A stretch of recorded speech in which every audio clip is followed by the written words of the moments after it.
Us. Hello karate dudes, another video involving a bit of bag work. This time we're going to look at how to develop power. Okay, there's a few aspects that you need to consider. Obviously the rotation of the hip, which is the foundation of karate, but we also need to think about the shoulder, the opposing shoulder, the movement of the torso as well as the hip, and the feet. I'm just going to demonstrate slowly wearing just my small protective hand sleeves. So thinking about first the Kizami Zuki, or the jab, from this position here, we obviously want to start with the hip fairly open, so we can then use rotational power here. But one thing that isn't really considered enough in karate is to also, well people say hikate, which is pulling the hand back, but that just means pulling the hand. That's a completely different subject that I don't want to go into at the moment. It's basically when we're using the Kizami Zuki or the jab, we also need to retract backwards this way, which is giving us rotation. It helps the hip and it also helps the power of the hand. At the same time, making sure you're covered. So rather than just here, you need to pull the shoulder back here. Now, I wouldn't overdo this because it can leave you very open and it will take a lot of time to deliver a second attack. So obviously, if you're going for maximum power, you would be here, but think how open you are. So just there is enough, because you can then follow up with follow attacks.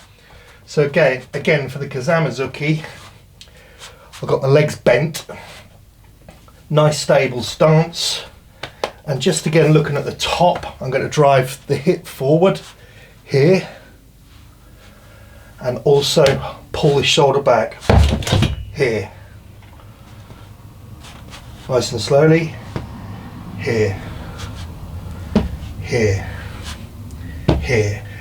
You can also, if you're covering distance, you can also use the front foot to come in here,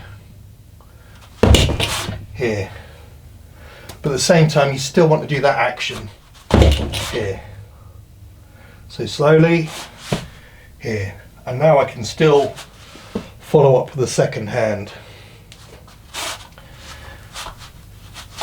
Here, if you're gaining distance, or simply here if you're closer.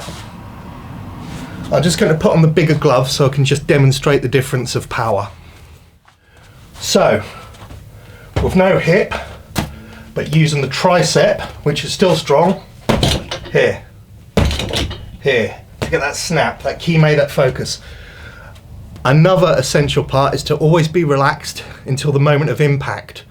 On the moment of impact, that's where your body tightens, that's called kime, focus. So now, using the hip, here, here, nice, strong. Also retract back quickly, so you're protected. Another thing that you can do is also tuck your chin down, and you're also protected here, which stops a counter cross or a high kick. So from here, again, just with a hip, here. Now I'm going to use the hip and also retraction, but again, I'm not going to go over the top because I don't want to be uncovered for too long. I also want to strike more than once. Here. So really pull back. Here.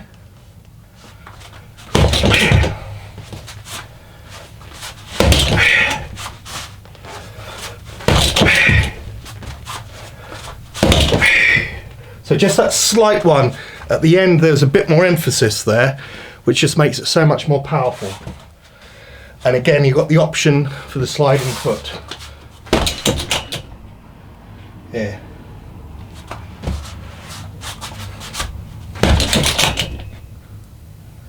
here. Okay, good, good, good.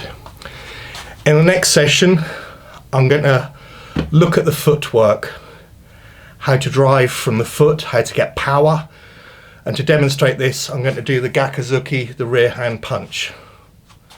Cheers, dudes. Keep practicing. Us.